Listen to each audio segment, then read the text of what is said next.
Hi friends, स्वागत आहे Vaishali kitchen मराठीमध्ये। आज आपण मुगाची डाळ वापरून शेपूची भाजी कशी बनवायची ते बघून घेऊया। चला तर मग आजची रेसिपी आपण सुरू करूया। पहिला तर गॅस ऑन करून गॅसवर कढई ठेवून घ्या गरम करायला। कढई व्यवस्थितपणे तापल्यानंतर यामध्ये एक मोठा चम्मच तेल टाकून घ्या। तेल व्यवस्थितपणे तापू द्यायचं। व्यवस्थितपणे तापल्यानंतर आता आपण यामध्ये एक छोटा चम्मच जीरा आणि अर्धा छोटा चम्मच मोहरी टाकून घ्यायचे आहेत। जीरा मोहरी व्यवस्थित गरम झाल्यानंतर हिरवी मिरची, लसूण आणि अद्रकची पेस्ट टाकून घ्यायची आहेत। इथे मी 3 ते 4 हिरवे मिरची आणि 7 ते 8 लसूण, थोडीशी अद्रकची तुकडा जाडसर कुटून घेतले आहेत खलबत्त्यामध्ये। आणि व्यवस्थितपणे हा सगळा मसाला तेलामध्ये छानपैकी फ्राय करून घ्या। व्यवस्थितपणे फ्राय झाल्यानंतर आता आपण यामध्ये कांदा टाकून घेऊया। इथे मी 2 मीडियम आकारचा कांदा कापून यामध्ये टाकून घेतले आहेत। व्यवस्थितपणे तेलामध्ये कांदा पण छानपैकी फ्राय करून घ्या।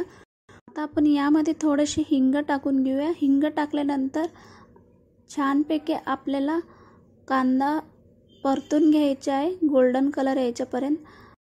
छानपैकी फ्राय करून झाल्यानंतर कांदात आपण यामध्ये 1 छोटा चम्मच हळद आणि 1 छोटा चम्मच धनिया पूड टाकून व्यवस्थितपणे मिक्स करून घ्या। मिक्स करून झाल्यानंतर आता आपण यामध्ये अर्धा कप मुगाची डाळ टाकून घेऊया। इथे मी 5 मिनिट मुगाची डाळ स्वच्छ धुवून भिजत टाकले होते। भिजत टाकलेली मुगाची डाळ टाकून छानपैकी मिक्स करून घ्या। मिक्स करून झाल्यानंतर आता आपण यामध्ये पाणी टाकून घेऊया। मुगाची डाळ शिजायला किती हवी तेवढं आपल्याला यामध्ये पाणी टाकून घ्यायचे आहेत। पाणी टाकल्यानंतर व्यवस्थितपणे एकदा छानपैकी मिक्स करून घ्या। आणि ही मुगाची डाळ इथे मी 5 मिनिट भिजत टाकल्यामुळे जास्त वेळ लागत नाही शिजायला। त्यामुळे डाळ शिजून घेताना थोडीशी आपल्याला कोणतीही डाळ असले तर भिजत टाकायचं, त्यानंतरच भाजी करायला सुरुवात करायचं। आता आपण झाकण लावून छानपैकी मुगाची डाळ अर्धा शिजून घेऊया। पूर्णपणे शिजून नाही घ्यायचा, अर्धा शिजून घेऊया। ही डाळ शिजवायला साधारण 4 ते 5 मिनिट लागेल। 4 ते 5 मिनिट झाल्यानंतर आता आपण मुगाची डाळ चेक करून घेऊया शिजले की नाही म्हणून। अशा पद्धतीने हाताने मुगाची डाळ कट होते। आता आपला अर्धा शिजून घेतले आहेत। आता आपण यामध्ये मीठ टाकून घेऊया चवीनुसार। मीठ टाकल्यानंतर परत एकदा छानपैकी मिक्स करून घ्या। शेपू टाकून घेऊया। इथे मी 1 जूड शेपू घेतले आहेत, स्वच्छ धुवून घेतले आहेत। बाजारातून आणल्यानंतर स्वच्छ धुवून ड्राय करून अशा पद्धतीने कट करून घेतले आहेत बारीक। आता आपण यामध्ये बारीक चिरलेली शेपू टाकून घेऊया। वरूनच अशा व्हिडिओ दाखवल्याप्रमाणे अशा पद्धतीने वरूनच टाका, डाळीमध्ये मिक्स करायला जाऊ नका। अशाच व्हिडिओ दाखवल्याप्रमाणे आपल्याला शेपू टाकून घ्यायचे आहेत। आता आपण यामध्ये 2 ते 3 चम्मच रोस्ट केलेले शेंगदाण्याचं कूट टाकून घेऊया।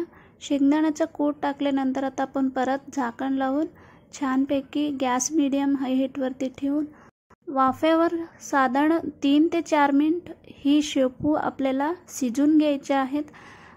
3 ते 4 मिनिट झाल्यानंतर आता आपण छानपैकी मिक्स करून घेऊया डाळीमध्ये। मिक्स करून झाल्यानंतर परत झाकण लावून 2 मिनिट आपल्याला वाफेवरती परत शिजून घ्यायचे आहेत। 2 मिनिट झाल्यानंतर झाकण काढून घेऊया।